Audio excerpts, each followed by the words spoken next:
ti padà dẹ́kun lórí ọ̀rọ̀ wọn Nàìjíríà kedere ti bà wò. Àṣírí tú pọ̀. Yes. Ìjọ mọ̀ wípé wọ́n Nàìjíríà tí gbogbo àwọn leaders pátápátá tó sọ wípé wọ́n ti bí bàbá ẹni tó máa break ẹ̀. Láti divide fún ìgbésí ayé ìrọ̀rùn fún àwa citizen. Àwọn kan ni wọ́n lo Nàìjíríà gẹ́gẹ́ bí business as a tool. Tí wọ́n kóra wọn jọ, tí wọ́n fi enrich pocket ara wọn. It is about nǹkan tó ní kálukú wọn bá lè pín nínú wọn Nàìjíríà tí wọ́n fi make business. Kò sí nǹkan tó kan àwọn leaders wa pẹ̀lú àwa citizen. Wọ́n rí ti wa rò. Àwa ni bottom, àwa ni ìsàlẹ̀ ìràlẹ̀ tí kò tiẹ̀ wúlò fún nǹkan kan nínú Nàìjíríà. Ìdí nìyẹn àti iye ọdún tí àwọn great grandparents wa títí dórí wa ta ti ń complain nípa ọ̀rọ̀ Nàìjíríà. Kàkà kó sàn lára ìyá àjẹ́. Ńṣe ló fi gbogbo ọmọ bọ́bìnrin ẹyẹ wá yílo ẹyẹ ara òrọ́kùn Nàìjíríà ara òra adìyẹ citizen tó wà ńbẹ̀ yàtọ̀ fún àwọn leaders wa nìkan. Ẹjọ́ ta lẹni náà gan tó jẹ́ wípé òun gan ni olórí òun gangan ni ẹni tó ní Nàìjíríà because ó dàbí pé wọ́n ti ta Nàìjíríà fáwọn kan tí wọ́n sọ fún àwa Nàìjíríà citizen. Bẹ́ẹ̀ ni mo sọ fún ẹ kí ọ̀rọ̀ mi kó lè yé tẹ̀lé mi wá wo fídíò kó gbọ́rọ̀ ẹ̀ nù. Our soldiers, they tell us say they no get sophisticated weapons and they no get order to shoot. Now, I've been to tell you about the highest military appointment, will be the CDS, and aside that, then get other appointment we cover all the military arms. We get the chief of naval staff, we get the chief of air staff, we get inspector general of police, and we get the chief of army staff. We can't get the Ogata of them all, the chief of defense staff. Now, if he reach where chief of naval staff go act, him they fear. He reach where chief of air staff go act, him they fear. He reach where chief of army staff go act, him they fear. He reach where inspector general of police go act, him they fear. He reach where chief of defense staff, the organ of them all go act, him they fear. Now that will not be the end. Who them they fear? Now make I leave the chiefs. Nigerians will never reason this thing where they talk before. If all the chiefs they fear to act when it come to this terrorism issue, to neutralize them, the order of all the whole armed forces for Nigeria they fear. You don't ask yourself who him they fear. Now, aside that, say then the chiefs they fear. During the time when Jonathan the president, he make one statement. Wọ́n ti gbé gbogbo Nigerian citizen ní gogo. Wọ́n ti gbé gbogbo wa ní gogo. Nigeria General Army Officer cannot obey order from Nigerian president. He has to obey somebody's order that is above President Bola Ahmed Tinubu. Army General cannot obey President Bola Ahmed Tinubu's order. But rather, they are afraid of another order, another person that is ruling Nigeria on the ground, that is above President Bola Ahmed Tinubu, that means President Bola Ahmed Tinubu a lọ máa fún eniyan ní report back. That means President Bola Ahmed Tinubu is under that person. Who is the person? Definitely eniyan ló ń pa Nigerians. Eniyan gangan ló ní Nigeria. Ẹ wá, ẹ sure pé wọ́n ti ta Nigeria dànù. Níwọ̀n bá nǹkan tí mo gbọ́ nínú ọ̀rọ̀ yìí, ó dẹ̀ pé wọ́n ti ta Nigeria o. Àwọn country kan wà tí wọ́n ti ra Nigeria, bóyá individual dẹ̀ ni, bóyá group dẹ̀ ni wọ́n ti ra Nigeria o. Gbogbo àwọn tá jẹ́ Nigeria citizen pátápátá. Ẹrú ni wá o. Àṣírí tú. President Bola Ahmed Tinubu's order does not count when it comes to our military officer. No wonder tó ṣe pa àwọn military wa alápàdánù. That means to say the order that is above order. Eniyan gangan òun ló recruit àwọn terrorists. Ta ni ìwọ fi ọkàn sí? Ta ni ẹni náà tó jẹ́ wípé òun ló tún wà above President Bola Ahmed Tinubu? Tí bàbá Tinubu tí wọ́n máa lọ tá lọ máa fún wọn á máa fẹ́ nìyẹn ní feedback bóyá ń rúlu Nàìjíríà. So order bàbá Tinubu ò count. ọ̀rọ̀ yẹn ṣe ó ti ń yé wa báyìí sí because wàá gbọ́ lẹ́nu General Musa yẹn náà wípé President Bola Ahmed Tinubu wọ́n fún wọn lówó, wọ́n ra gbogbo àìmọye many solid equipment tí wọ́n lè lò against terrorism. Adẹ̀rí tí àwọn US náà tí wọ́n kó troop wá kí wọ́n wá kọ́ wọn kó ṣe oríṣiríṣi pẹ̀lú àwọn àìmọye oríṣiríṣi machineries. Still army officer ń jẹ́ kó yé wa wípé tí àwọn army general ò bá fún àwọn tó kù ní under àwọn ní go ahead pé ó yá ẹ shoot, wọn ò gbúdọ̀ shoot títí táwọn terrorist fi máa pa wọn tó dẹ̀ ṣe pa wọn eniyan. Wọ́n wá ń jẹ́ kó yé ìwọ àtèmi wípé gbogbo army general pátápátá ló ń bẹ̀rù order tá à ń sọ ìkò ń ṣe order bàbá Tinubu o. Who is the person? That person is the leader of terrorists and is the one practicing terrorism in Nigeria, and it's up to something. Ṣé ti rí bó ṣe ń lọ? Ṣé wọ́n ti sanwó orí wa ni? Ṣé wọ́n ti sanwó ẹ̀mí wa ni? Ṣé àwọn leaders in Nigeria ti gbowó ẹ̀mí wa lọ́wọ́ ẹni náà ni? Because ṣé kò fẹ́ máa jẹ bẹ́ẹ̀? Torí gbogbo bí wọ́n ṣe pa everybody, wàá rí wípé wọ́n bí ọlọ́pàá kan re kó ṣe kí ni? Kó pass prosecution fún any terrorist tán bá mú. Wọ́n máa ní láti release ẹ̀ ní kó máa lọ pé as if àwọn náà nílùú. But the same army general tó lẹ́rù ń bá àwọn láti order wípé ẹ shoot àwọn terrorists. Ẹ̀yin náà lẹ́tún bọ́ síta sí tá ẹ̀ sọ fún wa General Musa wípé ẹ̀yọ àwọn terrorists tó ń pààyàn inú wọn dùn, wọ́n believe wípé ní àsìkò Ramadan wọn tún lè bẹ̀rù Allah kí wọ́n pọ́n Allah lé wípé kó shed sword wọn. Ẹ̀tún General Musa tún wá ń jẹ́ kó yé ìwà àti èmi tí gbogbo Nàìjíríà ń jubilate wípé ó kájú ẹ̀ wípé irọ́ ni o. Àsìkò yìí o bọ́n ṣe attack everywhere tán hijack everywhere the whole Nigeria o. Wọ́n believe wípé àsìkò Ramadan bọ́ bá ṣe pààyàn sí ni wọ́n ṣe máa rí ọ̀run lọ sí. Tó bá jẹ́ wípé bẹ́ẹ̀ ló ṣe rí ni tí ò ṣe pé wọ́n kàn fi story yẹn wọ́n fi ń tan ìwọ àti èmi. Ǹjọ́ yẹ kó pa terrorist kankan máa sunkún? Ǹjọ́ yẹ kí àwọn northern leaders and elders tí wọ́n ṣe terrorist tó bá ti pa wọ́n, ǹjọ́ yẹ kó bọ́ síta kó máa grant interview pé kó má pa wọ́n mọ́? Ṣebí tó bá ti pa àwọn èèyàn dè mọ́ tó ṣe pa àwọn èèyàn náà ṣe ń lọ sí heaven. Ó yẹ kí gbogbo yín máa jubilate ni náà wípé wọ́n pààyàn, wọ́n kú, wọ́n lọ sọ́run as usual. Then there is a clause, there is an hidden secret. Wọ́n kàn lo àwọn statement yẹn láti fi káàmù ìwọ àtèmi ni, láti fi justify nǹkan tí àṣírí tí wọ́n fẹ́ kí ìwọ àtèmi káàmù nípa Nàìjíríà. Ṣó ti gbọ́? Àbí General Musa, ẹ máa gbọ́ ọ̀rọ̀ burúkú lẹ́nu ẹyẹ.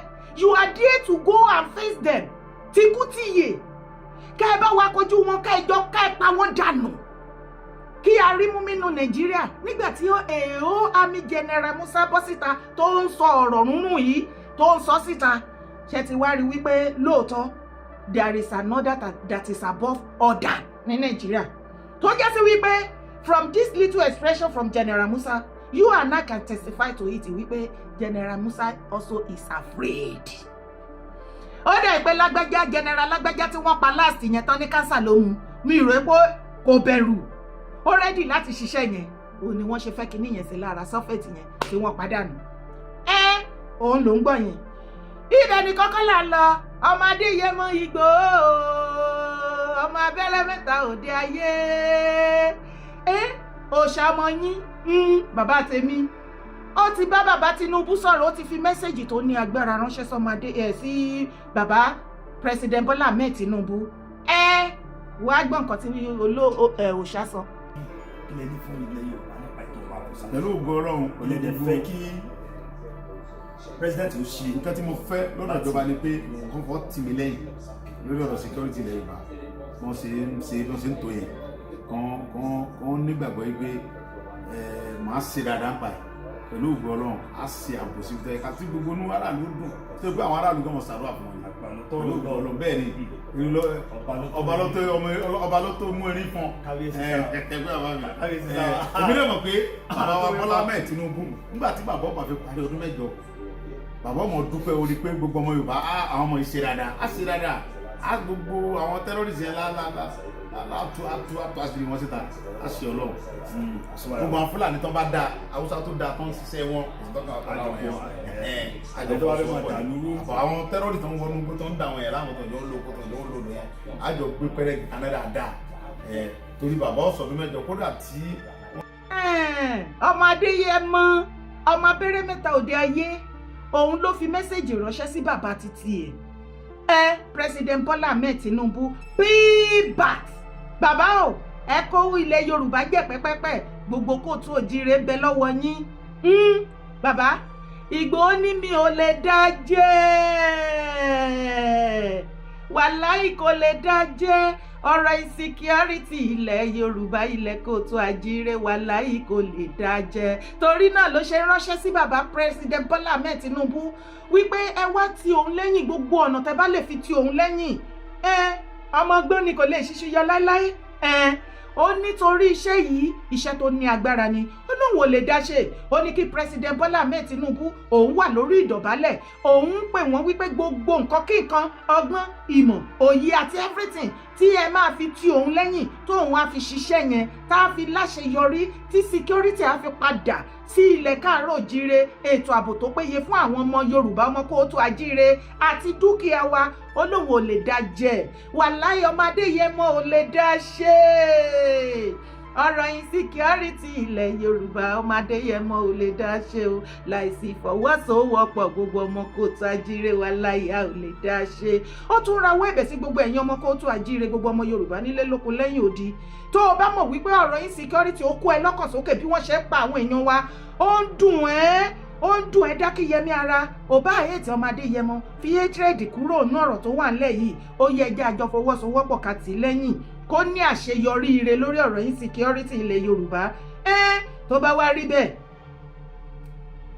kí ni wà tèmi ń dúró dè kí là ń dúró dè láti fún ní support ó ní ká dúró ti òun èyí ló mú ọmọ Adéyẹmọ ló fi sọ wípé mẹ́sẹ̀jì wà o fún gbogbo ẹ̀yin ọmọ kóòtù òjíire látọ̀dọ̀ sí Sunday Adéyẹmọ Ìgbòho ṣá owó bàbá dámì ẹ wá gbọ́ mẹ́sẹ̀jì tí bàbá fi ránṣẹ́ sí wa. ẹ̀ka sọ̀rọ̀ ẹ̀ka rẹ̀ kúrò lẹ́kalẹ̀ ẹ̀yin ọmọ yín Sunday Igboho mo fi àsìkò yìí mo fi ń kí gbogbo ọmọ Yorùbá káàkiri àgbáyé ní gbogbo Europe ní Canada ní lẹ́bìrì all over the world America ní pé ẹ kú àdúró tì mí o lójú mi lẹ́yìn mi ẹ kú fẹ́ mi ẹ kú fi Ọlọ́run lára mi Ọlọ́run bá tó ní mi abá mi nífẹ̀ẹ́ yín náà ẹ kú àdúró tì ẹ kú àdúrà mo wá ń fi àsìkò yìí sọ fún wa pé gbogbo ẹ̀ bá jẹ́ olólùfẹ́ mi káàkiri gbogbo Europe a fẹ́ dá Igboho fans club ní gbogbo Europe a fẹ́ dá sílẹ̀ so ẹnikẹ́ni tó wá nífẹ̀ẹ́ sí àti darapọ̀ mọ́ Igboho fans club gbogbo Europe yìí ẹ tó yẹ kẹ́ pé darapọ̀ wé kẹ́ join club tó fẹ́ dálẹ̀ yìí àwa jẹ́ Igboho fans club ní gbogbo Europe pátá ẹ ṣé mo dúpẹ́ Ọlọ́run jẹ́ ká pẹ́ fún wa so gbogbo nǹkan bá ṣe ń lọ nílẹ̀ Yorùbá àti káàkiri nǹkan tó bá tẹ bá fẹ́ gbọ́n pa mi àti tẹ fẹ́ bá mi sọ àlejò ọmọ ọ̀rọ̀ jọmọ tó rọrọ àlejò ọmọ sọ nǹkan ní tí nǹkan máa lọ nítorí máa ti bẹ̀rẹ̀ níta rẹ̀ máa parí ẹ̀sìn bó ṣe máa lọ àjọmọ gbọ́ ẹ ṣé mo dúpẹ́ thank you. yẹ́sọ ohun ọmọ yín lẹ ti gbọ́ yẹn bàbá tèmi òòṣà mi òòṣà ọmọ abẹ́rẹ́ mẹ́ta òde ayé ọmọ ládé ọmọ aládé kún fúnra ẹ̀ wọ́n ní gbogbo ọmọ kóòtù àjíire gbogbo ọmọ Yorùbá pátápátá tí ń bẹ ní ìlú Yúróòpù àsìkò ti tó jẹ́ olólùfẹ́ Ìgbòho tipẹ́tipẹ́ àbò ṣẹ̀ṣẹ̀ ń fẹ́ lọ́wọ́lọ́wọ́ eléyìí ò ní kankan ṣe pẹ̀lú ètò ìrìn àjò Yorùbá Nation ẹ kúkú ti mọ bó ṣe ń lọ lọ́wọ́lọ́wọ́ kò ní kankan ṣe pẹ̀lú ọ̀rọ̀ Yorùbá Nation eléyìí purely fún Chief Igboho Loyal Fans Club in Europe ó wà ní Germany ó wà ní Belgium France Sweden Holland bẹ́ẹ̀ lọ tó bá ti jẹ́ Igboho Loyal Fans ó yá tètè kàn sí mi bó ṣe gbọ́ lẹ́nu bàbá wa Ìgbòho ṣá kó o send message kó o dẹ̀ fi àbí lórí WhatsApp kó o pè mí kó jẹ́ kí n mọ ibi tó wà ní any part of Europe láti wá darapọ̀ kí n há dẹ̀ sínú group èyí ni ìgbésẹ̀ tí ẹ fi máa mọ̀ wípé ó pa iṣẹ́ pọ̀ ńlẹ̀ fọ́mọ Adéyẹmọ wọ́n wá láwọn nídìí àwa Loyal Fans wọn láti lè máa fọ̀rọ̀ jómi tó rọrọ̀ advice ní any kind of support spiritual support every support tó ní láyé kí gbogbo wa kó papọ̀ bẹ́ẹ̀ ni ò tó já sí wípé bọ́mọ Adéyẹmọ bá ní outing bóyá wọ́n invite wọn l'Amẹ́ríkà tí wọ́n bá lè meet up àáyàn nínú àárín group yìí àá lọ represent wọn anywhere àti àìmọye oríṣiríṣi packaging tó wà ńlẹ̀ bẹ́ẹ̀ ni eléyìí àtúnjẹ́ ká get more closer tó ọmọ Adéyẹmọ láti mọ bí gbogbo nǹkan ṣe ń lọ ní ilẹ̀ kóòtù àjíire ilẹ̀ Yorùbá ṣé o fẹ́ bẹ́ẹ̀ àbó o fẹ́ bẹ́ẹ̀ èmi love ẹ mi love ẹ that quest ibẹ̀ ni kankan là ń lọ ṣó o ti gbọ́ Asari Dokubo ti jẹ́wọ́ ara ẹ o at last Asari Dokubo azuana ó ní òun o Islamic terrorist òun lòun ò dẹ̀ fìbò anybody tó bá fẹ́ wá gbé òun kan wá gbé òun wá gbọ́ lẹ́nu ẹ̀. I am an Islamic terrorist. Why is it that everybody will just come out in this I say it openly. Yes, I'm rubbish. Why? And the people around me, 90% of the people around me, who testify to who I am. I don't hide who I am. Wow. Share this video.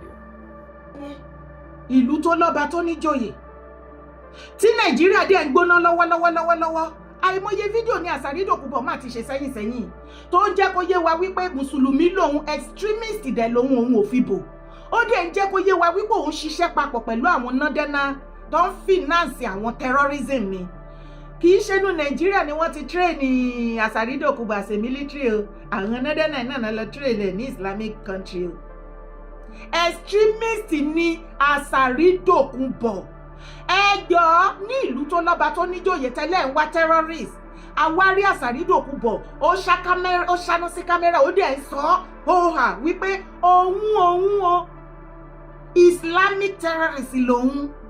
Àìmọye messages ló ti fi ránṣẹ́ sí USA àti Israel ṣùgbọ́n mò ń fi àsìkò yìí sọ fún Asari Dokubo wípé Amẹ́ríkà wọ́n ń gbọ́ gbogbo fídíò ẹ̀ Israeli wọ́n ń rí gbogbo fídíò àti gbogbo everything.